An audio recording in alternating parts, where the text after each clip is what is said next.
Welcome to The Lab.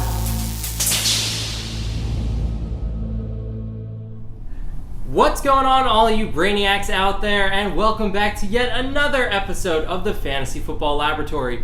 I am your host, the King of Trade, Shane Palma, joined as always by Spitfire Lukas Parrish. What's going on, guys? And the chemist, Jack McGrath. How we doing today? I keep forgetting there's a camera here. I know. And Lucas looked straight into the camera and made his little smirk and said, "What's going on, guys?" I waved, too. We are rapidly approaching week one. The season is basically here. If you've been here before, you know the drill. This is where we try to compact every single game into one 45-minute episode and fail every single time. Yep. It never ends up working out. We're still going to try to do it here today, while also giving out bold predictions, bold, we're going big or going home here today. We're going to give the hottest takes possible here and get you ready for week one, because that's what everyone cares about. So let's get it rolling right away. I don't want to waste too much time. I did have 2 fantasy drafts last night at the same exact time. We don't have time. We don't have time to talk about that. So you, Lucas, start us off.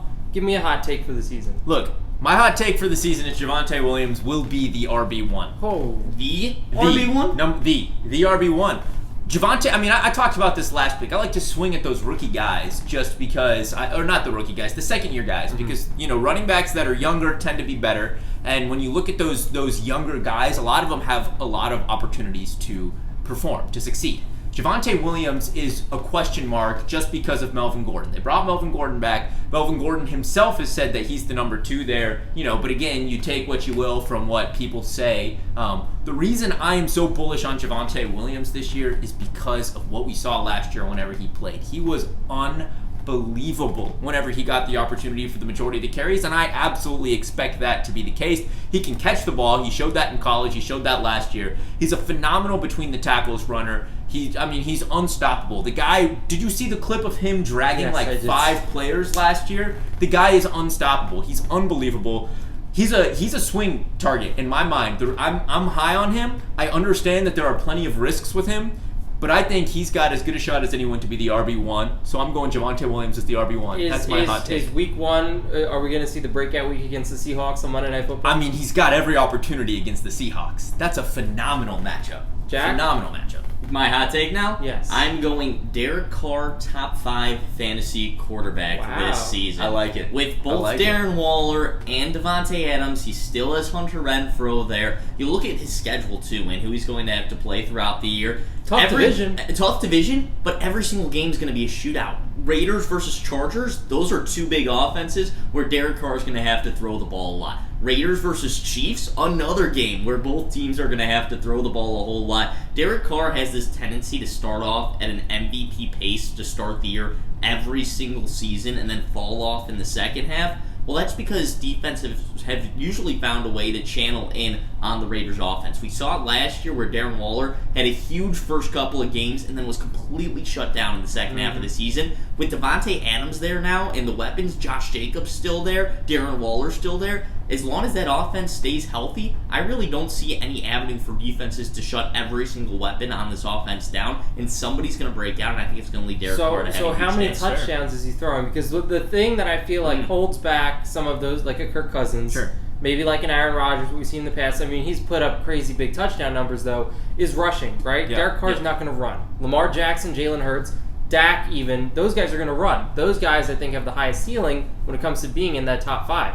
So what are we thinking for Derek Carr this year in terms of touchdowns? I could see 35 touchdowns this year for Derek Carr. If he's going to be top 5. And I think that's a good number to have in that. So you think, let's even it out here. So Darren Waller's going to have, 8 to 10. I'd say Davante Adams, you're probably looking on a good season, 10 to 12, maybe even a little bit higher than that. Renfrow, you're looking at 6 to 8. Exactly, 6 to 8. And Josh Jacobs, probably 4 receiving touchdowns out of the passing game. That's a little optimistic, but I'll give it to you. But then every once in a while, you're going to have a Foster Moreau touchdown, and you're going to have every once in a while somebody else catching an Amir Abdullah touchdown. An Amir Abdullah touchdown. Yeah. I think it's going to wind up adding up for Derek Carr, and he's going to have a pretty nice fantasy year. 10, 12, 8. Let's take the high numbers there. That's right there. That's 30. Yeah, and 30. Then it's possible. It depends how the rest of the receiving core shakes out for them. Obviously, things have changed there in Vegas, but I don't hate either of those. Mine, maybe it's a little bit more timid. It's still something, but I think that we are going to see at least one Lions player finish inside the top 5 at their position by the end of the season. I mean, that's that's kind of a cop-out because you How got is it a cop-out? Amon-Ra St. Brown is being drafted as a top 5 wide receiver. That's pretty bold. DeAndre Swift is being drafted as an RB1. Amon-Ra St. Brown is being drafted. He's like RB10. Hockenson, too, is the other one. That's the biggest one that could easily happen. So you're saying Lions player. Right. Lions aren't a great team. They got on Hard Knocks this year. They sold out their first game since 2019 on Sunday. That's cool. I think they're going to have a decent season. I don't think they're going to make the playoffs, but I think this team's going to come out hungry. Top 5, one player will finish inside their top 5. I think that's a fair take. The fairest of the hot takes. Yeah, Let's save our second hot takes for the end of the episode when we have to rapidly wrap things up. And we'll go now to the first game of the NFL season. The Buffalo Bills taking on the Los Angeles Rams. I'm so excited. This game's going to be awesome. Tomorrow it's going night. to be a lot of points are going to be put up in this one. Maybe. I personally think the Buffalo Bills are going to shut down the Rams. Wow. I think we're going to see a Super Bowl hangover in the first game of the season. I think the Bills are going to put up 35+ in this one and absolutely demolish the Rams. But let's start with one player in particular, and that's Matthew Stafford. Yep. How confident are you guys in that Rams receiving core and in Stafford going into this first game tomorrow? I'm fine right now with Matthew Stafford. So it sounds like in practice and in preseason for this last week or so, he's been no limitations. He's been throwing the ball. The elbow really hasn't been an issue. The arm really hasn't been an issue. If he's throwing the ball full-fledged in practice, then he's going to be full-fledged week 1. They wouldn't be pressuring. Right. He's a veteran enough where they wouldn't be pressuring him enough in practice and preseason to where they wouldn't have confidence if you didn't have any reps in preseason. Like, look at Tom Brady, for example. The dude didn't play at all in the preseason, showed up and said, I'll be ready. Well, you can kind of say the same thing with Matthew Stafford coming off a Super Bowl. You don't really need to prep him, and the fact that they are prepping him is a really good sign for me. Look, Matthew, I mean, we know that this elbow thing is going to be a season-long thing. We know it's going to be a season-long issue. I'm concerned. Week 1, you know. I mean, how does that concern affect, obviously, Cooper Kupp? Mm-hmm. You drafted him as week first one. round pick. Week 1, you can't be concerned about it because he's going to start. That's all you know. What I will say is that there are some people who drafted, obviously, earlier on, maybe end of July, early August, where values were a little bit different, and their teams, some of their teams are a little bit more stacked now than they would have been if they drafted, let's say, a week ago. Sure. With that being said, that leaves a little bit more room for guys that maybe they drafted for their bench to start this week over someone maybe like an Allen Robinson. Are you guys still starting Robinson as a wide receiver 2/flex play this week? Obviously, you don't play your Thursday night players in your flex. That's the last thing you want to do. You want to keep them out of that to give yourself the most flexibility. That's what the flex position is. It gives you flexibility there. Right. But what do you guys think of Allen Robinson? I think he's coming out with the toughest matchup, one of the toughest matchups he possibly could have in week 1. I'm not entirely confident. New system. It's going to take him a second to get involved there. He's a wide receiver 3 for me this week at best. I'll put him in flex range. Absolutely, he's worth a look. I mean, you drafted him potentially as your wide receiver 2. Wide receiver 3, right around there. He's going to be worth a look every single week, especially every week that Matthew Stafford is playing.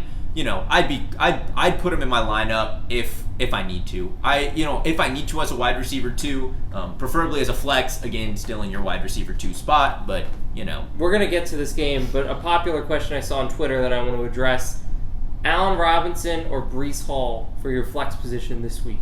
I'm taking Robinson. Okay. In full PPR. This is full PPR. I'm taking Robinson. Ravens' run defense is still pretty good. Again, I wouldn't start Robinson in your flex if you don't have to. Lukas? That's tough. I like to lean running backs. It is a very tough matchup for the Jets. I agree. It's a tough matchup, and I don't... As much as I like Breece Hall, and as much as I absolutely think that he's going to be the bell cow there this season, I got to see it. I know Michael Carter is still someone the Jets are liking. Michael Carter produced last year. I would probably lean Robinson. I think he's a little bit safer. I think the answer is Robinson.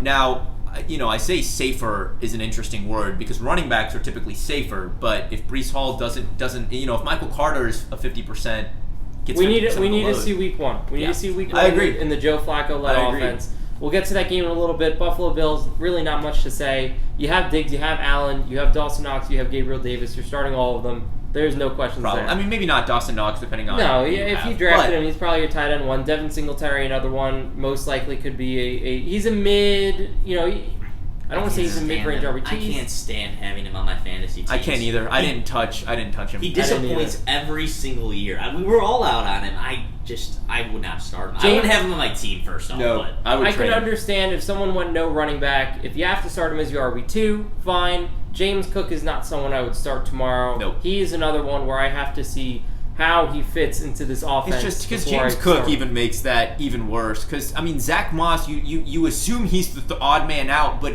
he's still probably their best goal line back. Right. So James Cook, you're thinking is probably the receiving back. I mean, that leaves Devin Singletary most first and second downs, maybe not in the red zone. Like, that's just it's a wait-and-see approach with the Buffalo running backs. It is a wait-and-see approach. Let's move to the Pittsburgh Steelers taking on the Cincinnati Bengals. I think the bigger story out of this game is the Steelers quarterback, who is going to be Mitchell Trubisky. Yes, sir. Their starting wide receiver room. Obviously, they got Pickens, they got Claypool. Deontay Johnson is dealing with a shoulder injury. I don't know if he practiced today. I saw the report that he is still dealing with the shoulder injury.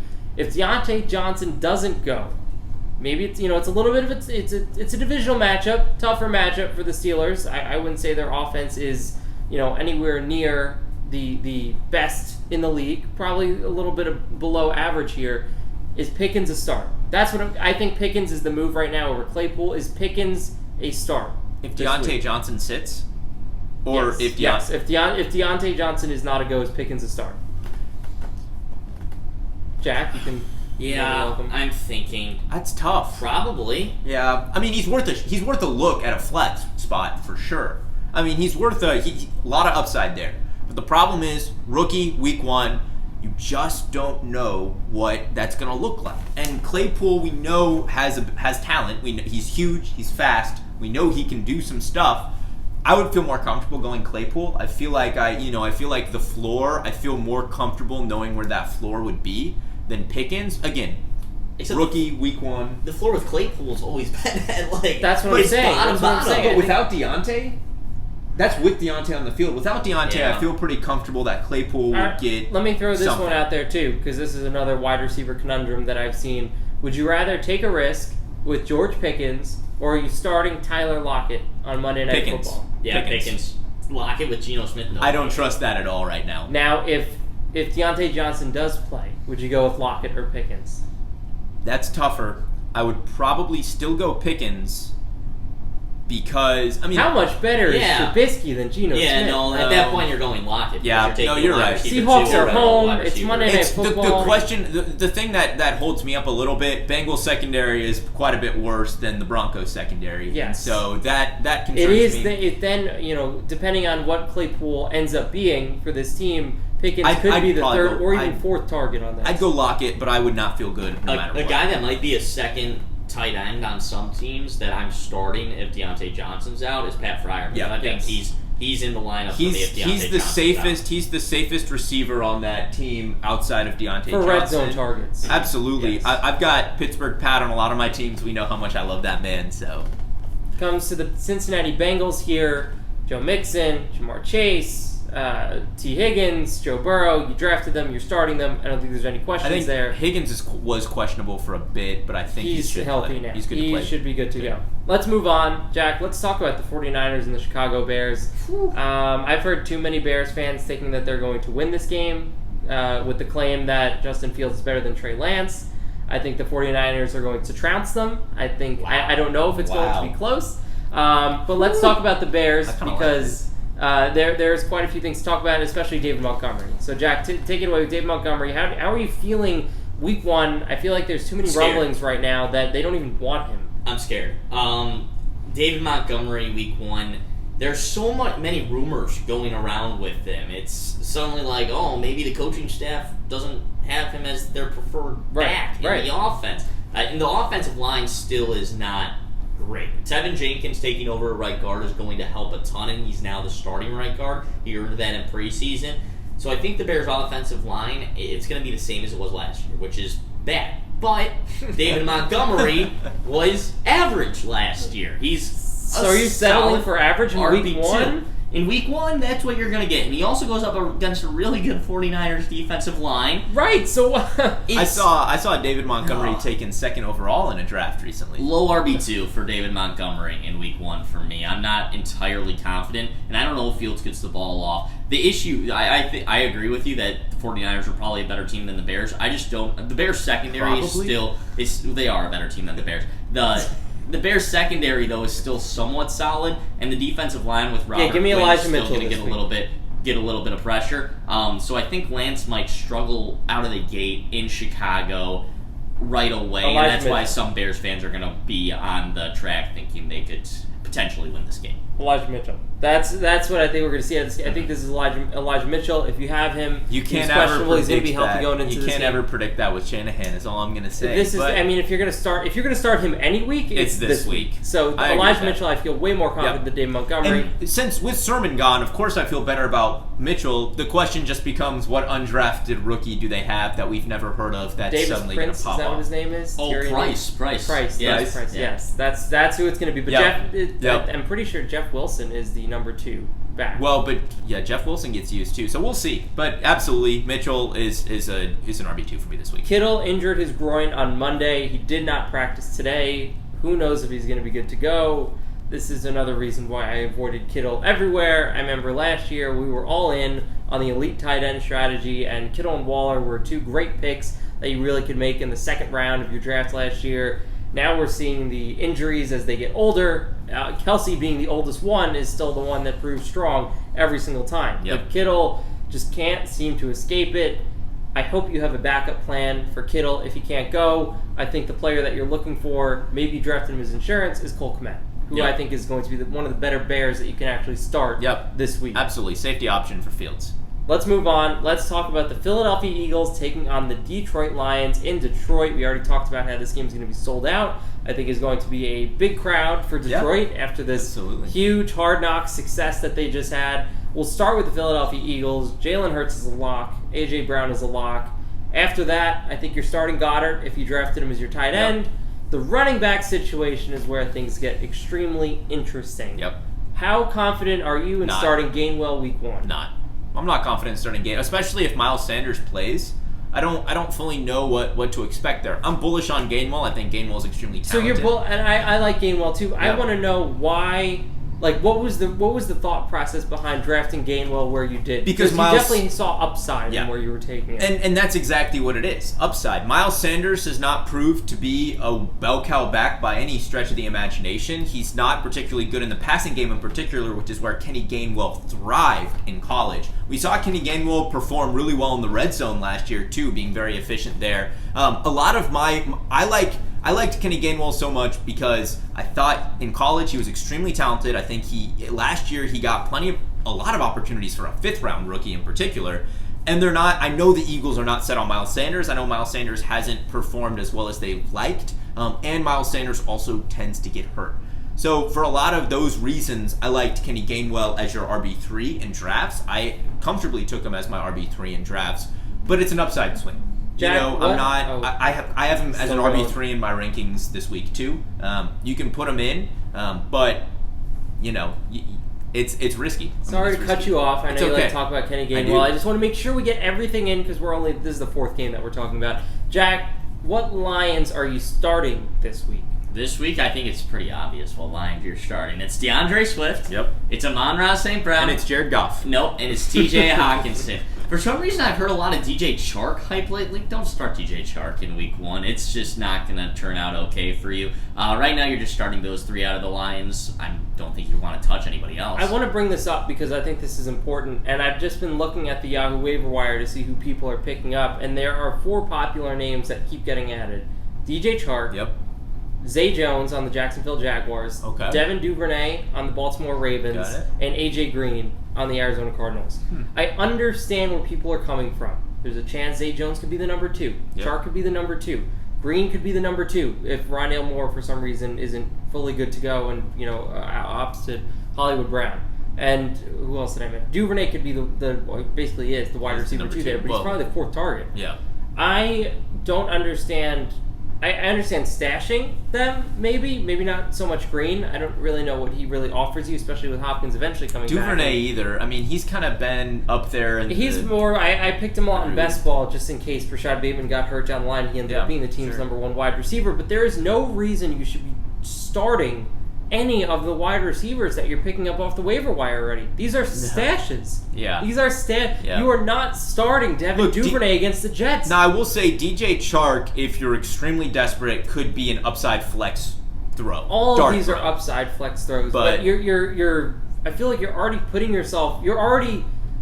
It's so much of a gamble that it's scary. Yep. Like there's a thing, you play with house money and you're up, so you push a little bit and you put in a DJ Chark if you're up by so much and you're trying to get a huge lead, and you know that if you get a 0 out of that spot, it doesn't kill you. But if you have no idea what your matchup's going to look like for the week, and that's like after a Thursday night, if you realize that you're down by a lot, I still don't think DJ Chark offers the upside to some of the other players that you have on your team. No, like just looking at our draft board here from maybe where Chark was taken versus some other upside options, like I'm starting Kadarius Toney over Chark, and it's not even a question. Absolutely. I mean, I'm even looking like McCole Hardman. I'd start him over Chark. KJ Osborne, even with Rieger there, I'd probably be more comfortable starting him over Chark. Julio Jones, I think you should be starting over him. Wan'Dale Robinson, I've heard a lot of hype. I might start him over Chark. That game's going to be a run. We'll talk about the Giants. Yeah. That's going to be a run first game. Nicole Hardman, you're starting over Chark. Yeah, that's we what mentioned his name already. Yes. That's who I said. Yep, absolutely. MVS, starting over Chark. Let's get to the next game here. Very exciting one for fantasy football. The New England Patriots taking on the Miami Dolphins. I feel like these are two teams in the AFC East that have a lot of question marks. Yep. On both of their offenses, on every single position really on the team. Let's start with the Dolphins. Obviously, if you drafted, I don't know if Waddle. Do we know if Waddle practiced today? I didn't see the final report if he did or did not practice find today. out. I did not either. Tyreek Hill's obviously good to go. Yep. They're in Miami, which I guess is good. This is a whole new team. Yeah. This really, I know that Tua's been there, but this is really feels like the season where this is Tua. Like this is really his team. It better be. It's make or break for Tua. And Tyreek, the introduction of Tyreek Hill into this offense really changes everything. The introduction of Chase Edmonds into this backfield. There's no excuses if Tua Tagovailoa doesn't step up to the plate at this point. He's got arguably the best receiving core in the league. Exactly. Jalen Waddle and Tyreek Hill, those are two. And Mike Gesicki, who's Cedric far and Wilson. away. They have a very nice receiving He core. should, even if he's not able to complete the deep ball, which is one of the biggest concerns to both of his speedster receivers, he just has to get the ball in their hands. Like, he has to game manage at this point. He can throw 5-yard down and ins to them, and they're going to break plays for 20 yards every single time they touch the ball. There are no excuses at this point, and the game plan should be specifically designed into getting the ball of the playmaker, getting the ball in the hands of the playmakers for the Miami Dolphins. And if it's not, that's a failure of the coaching staff, and it's a failure to and hopefully they do so. Absolutely. Look, I understand coming out of the gate, swinging a little bit, having a little bit of faith in Tua, but at some point, if game manager is what he needs to be, he's definitely got the talent around him for the Dolphins to still be a darn good team if all Tua is a game manager. So we'll see what happens. In terms of stashes, I know he's 30. I know he gets injured every time he plays, but I don't mind keeping Raheem Mostert on my bench just in case. I'm curious what his role is. They got rid of Michelle. They kept Edmonds as a starter there. Yep. But I do want to see what they have in store. I mean, he's got his old offensive coordinator as his head coach now. That's what I'm saying. So I'm obviously not starting him, but on the bench, that's fine. The Patriots, my God, where do you even start? Do you start anyone? No. Not even Ramondre Stevenson? Nope. I think Stevenson's an option in your flex. Damian Harris? Maybe. Damian Harris, I mean, they're the same value at this point, right? I think Stevenson is the receiving back. So I think he holds more of the value. in PPR. In PPR, this offense in the preseason, when fully healthy and all together, looked bad. I think I have one share of Jacoby Myers. I do too. I'd throw Jacoby Myers maybe in a flex as well. I have one share of Ramondre Stevenson just to diversify my investments. Mm-hmm. But aside from that, I did not touch any Patriots players. I do not intend on putting a Patriots player anywhere near my lineup, especially right now. And I'm going to be honest, I don't expect you to ever feel comfortable putting a Patriot in your lineup. I think Hunter Henry's a start. Personally, Hunter Henry was second in touchdowns last year among tight ends. He is a red zone target, and I think he probably gets into the end zone a lot. We know Jacoby Myers doesn't get into the end zone. They have Devontae Parker now, which maybe is a little bit more concerning, but that's still such a big question mark, and we have no idea what Devontae Parker's going to be this year. He's another guy that's getting up there in age. Hunter Henry, for me, I'm very, very comfortable putting him in my starting lineup as a starting tight end this week. So if you see Hunter Henry available on the waiver wire and you're a Kittle owner, are you stashing Henry just in case? Henry will be my top pickup. I think Henry's a top 12 to top 10 tight end this week. All right. Let's move on to the next game. A big game this year. I can't wait to watch this one. The Cleveland Browns taking on the Carolina Panthers. Let's get it out of the way. Let's get it out of the way. Are you starting Baker Mayfield? Yes, Baker Mayfield's going for 1,000,000 points. No. I mean, you want to start Baker Mayfield. In all honesty, Baker Mayfield's my QB 12. And that's very on purpose to put him right at the QB1 So who's he range. over? I mean, he's over, I'd put him over guys like... So are you telling me that because I based on just what I'm seeing and the defenses and everything for week 1, do you have him over Dak Prescott? Are you telling me to pick up Baker and start him over Dak in one of my leagues? Yeah. Dak's playing the Bucs week 1? Yeah. Look, I think Baker, I think Baker goes off. I really do. This is a revenge game. You know he's had this one circled in red on his calendar. You remember when Le'Veon Bell went back and played, was it the Steelers, okay, I think? When he went back and played the Steelers, we were like, oh, this is Le'Veon Bell's game. And then he put up, 6 carries for 10 yards or whatever it was. The revenge game narrative definitely gets overblown a lot of the times. This does feel like one, though, where it could be a storybook because the movie Browns that you're watching. The Browns are also bad right now. I think the Browns' defense is still good. It's fine. I mean, it's solid, but it's not... Their offense isn't going to do them any favors. They're going to be on the field constantly. I mean, all Baker Mayfield all the Panthers have to do to keep their offense on the field is put the ball in somebody's hands. The amount of talent they have on that offense. Christian McCaffrey. But you know what Christian McCaffrey does? He catches touchdown passes. You know who's going to throw him those touchdown passes? Baker Mayfield. It's Baker Mayfield. It's not DJ Moore? Nope. Well, maybe. I mean, they might do a little So trickery. if I put the over-under 2.5 touchdowns for Baker on Sunday, you're taking the over. I'm smashing the over. So at that point, you would definitely start Baker. If you're taking Baker for 3 touchdowns, you're definitely starting Baker Mayfield. Yep.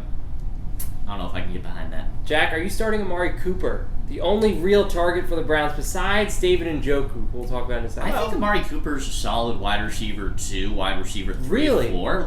I watched him go in my big money league last night. Yep. He went 1 pick before me in round 10. Round 10? In round 10, it was between him and Drake London. The guy took Amari Cooper. I got Drake London. Okay, I know Jacoby Brissett's not the greatest quarterback in the world, but he's never been awful.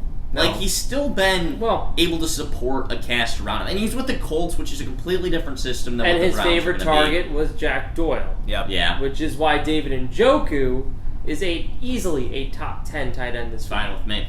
I've got him as a tight end 1. So this week. I mean, I love David Njoku this season. Jacoby Brissett loves targets tight ends. When he was with the Colts, I've said it before, Jack Doyle led that team in receptions. He led that team in targets. He loves going to the tight end. I wouldn't be shocked if it's just Njoku there. Targets. I mean, Harrison Bryant as the tight end 2 might get involved a little bit, but Hooper's gone. They paid Njoku to stay. They paid Njoku to use him. Yep.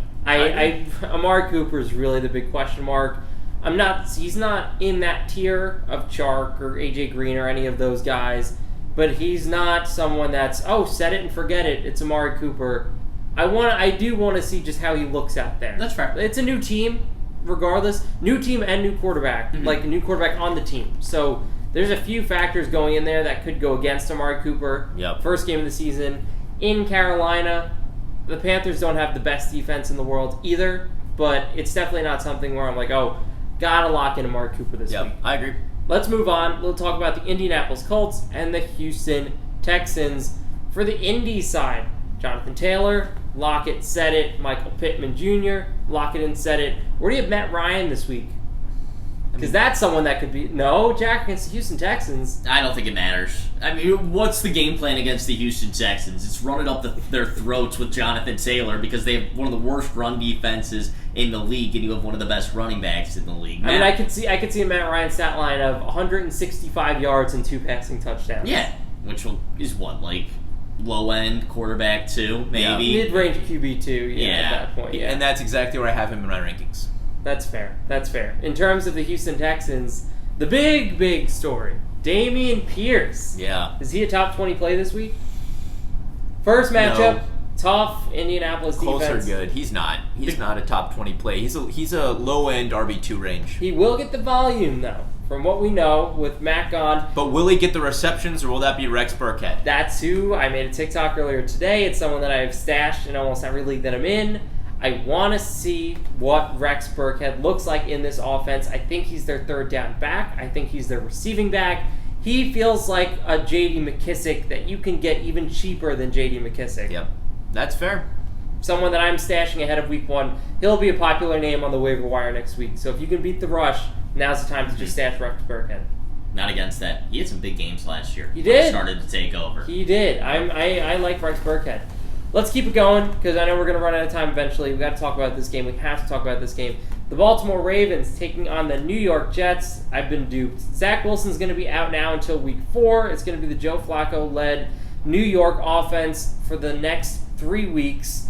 This matchup is one where I have picked up the Baltimore Ravens defense where I can. As much as I love my team and as much as I want the Jets to win at home in the first game of the season, some people are saying that Joe Flacco was the better start over Zach Wilson anyway.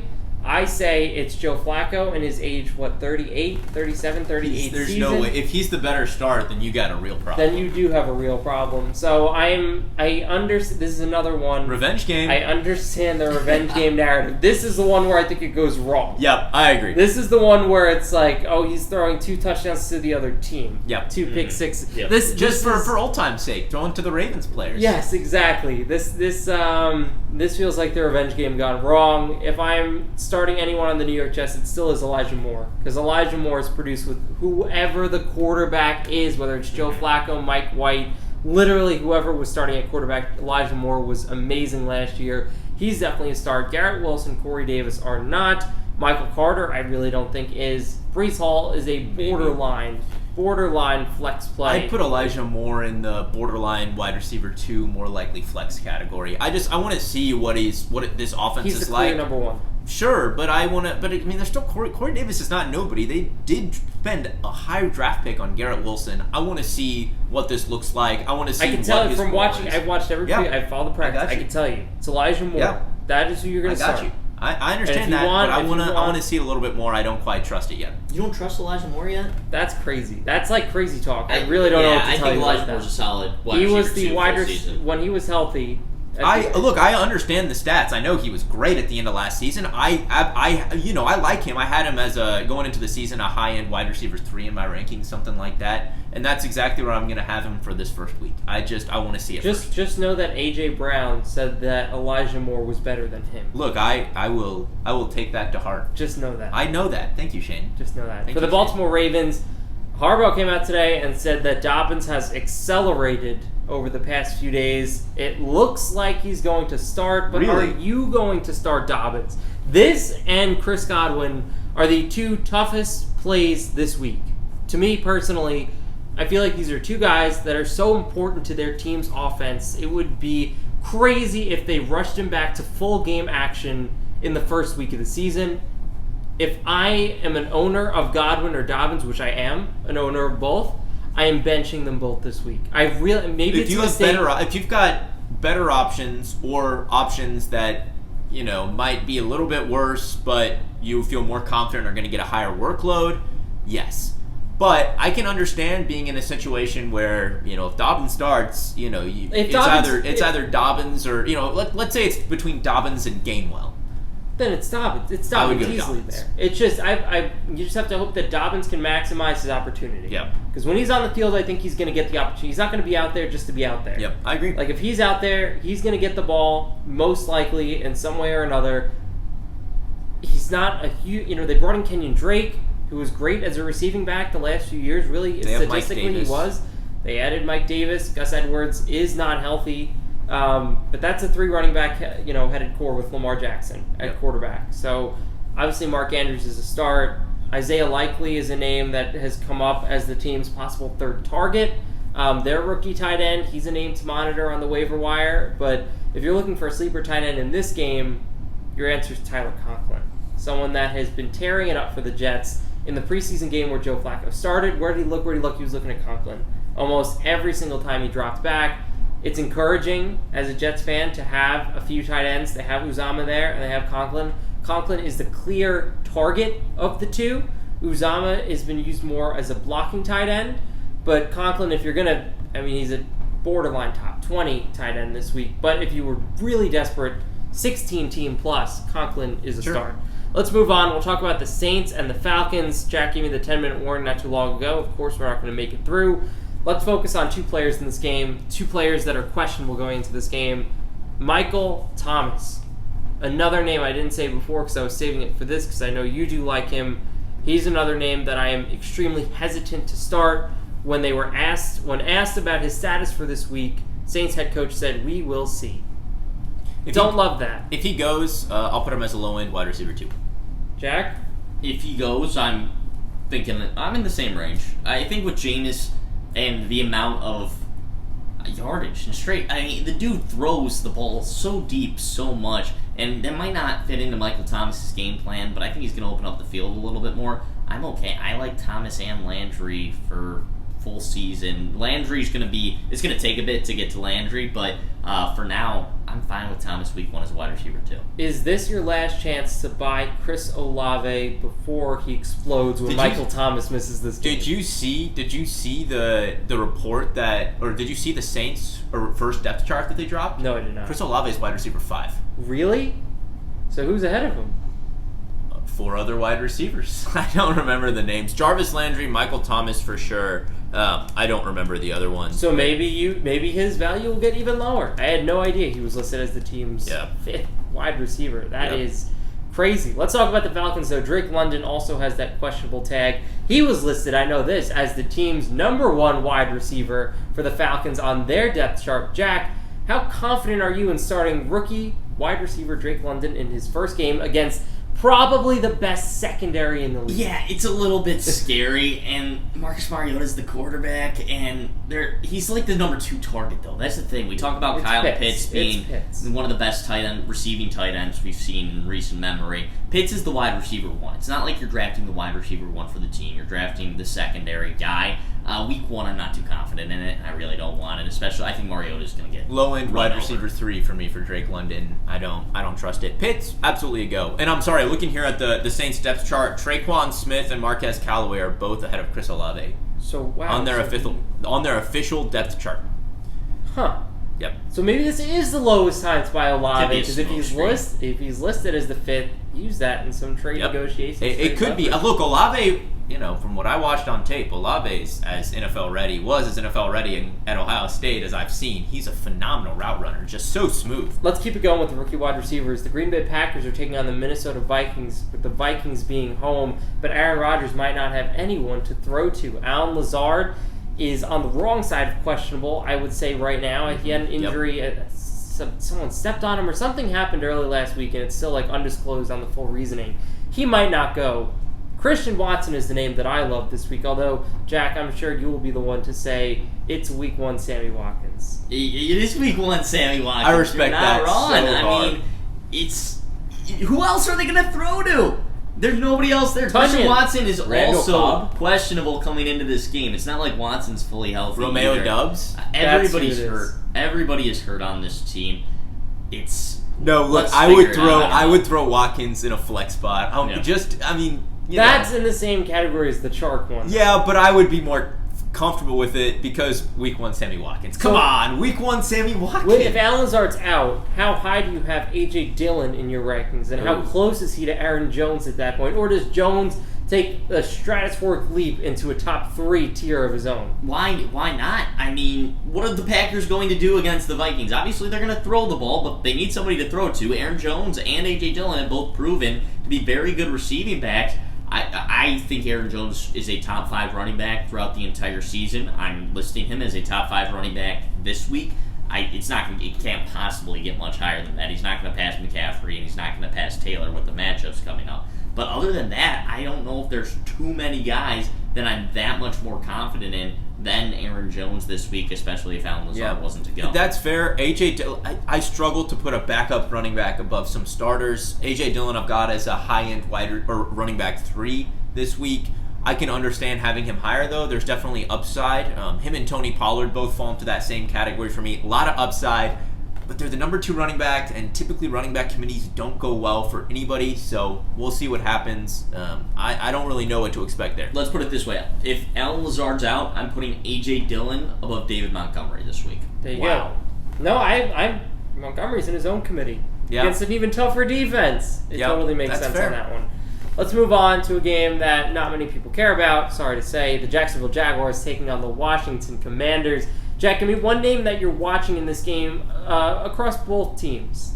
Oh boy, this is just really not a fun one. There's one answer. It's got to be Antonio Yes, Gibson. that is the one answer. Because you don't know what you're going to get. It looks like he's going to be the starter going in for Washington. Robinson's still out, and the coaching staff reassured that today that he's a full go even with a bad preseason behind him. We'll see what Gibson can give. I don't know what the timeline on Robinson's going to be. Hopefully he's able to make a speedy recovery. But at the moment, the Washington Commanders are going to rely on Antonio Gibson. He's going to be nearly a 3-down back. McKissick's going to take some of the receiving work, but he's a workhorse. He's an RB2. Yeah, low-end RB2. That's one of those guys that I still can't stomach putting a backup A.J. Dillon over a starting Antonio Gibson, but they're close. I could understand starting Dillon over Gibson. Personally, I'm taking the guaranteed touches. Ron Rivera came out today and said we need to get him the football. Would they, if he blows up this week? The Commanders have a decent schedule for the first 4 weeks of the season. Are you selling high? Are you selling high on Gibson? I don't think if so. he has 20-plus points. This week? Yes. No, not after this week. I don't think you're really going to be selling that high after 1 week, especially since Brian Robinson is making some good progress, it sounds like. I think Brian Robinson will be back, well before halfway through the season. So that's what I'm saying. Would you sell Gibson high if he has a good game? But what I'm saying is I don't know if the value is going to be there because people are going to know that Robinson's coming back. We'll see. I'm going to say no because they play the Lions next week, and I think you could have just as good of a That's game what I'm against saying. the Lions That's what I'm the saying. next week. You could leverage that in a trade. I mean, sure. depending on what your roster looks like. Depending. Well, it's an all. It's wait an and see. option. It's Yes. absolutely an option. Kansas City Chiefs taking on the Arizona Cardinals. Lucas, give me one player that you're watching in this game. I mean, it's got to be the Chiefs receiving core. I want to know what one player, the Chiefs receiving the Chiefs core. receiving core. I just want to know who comes out on top. Everybody assumes it's Juju, but Juju is also like one of the lower paid guys. MVS is being paid $1 million more. McCole Hardman is a guy that they used high draft pick on several years ago. He was supposed to replace Tyreek Hill. Now he has the chance to show can he actually do it. I don't know who's going to be the guy that comes out of there as the number one target. If there is even one guy who comes out of there as a guy you can feel comfortable starting every week, I'm going to watch that receiving core. That's where I'm going. Marquise Brown on the Cardinals is also a guy that I'm going to watch. Jack, give me one guy in the Raiders-Chargers game that you're going to look out for. We talked a lot about the Chargers already, but the Raiders. Give me someone on the Chargers. On the Chargers, it's got to be Mike Williams, I think. Yeah. He's the biggest question mark there. We know what we're going to get with Keenan Allen. We know what we're going to get with Justin Herbert. We know what we're going to get with Austin Eckler. Mike Williams, we think he's going to be a solid wide receiver 2 to wide receiver 1 this year. He should be right in that 10 to 15 range.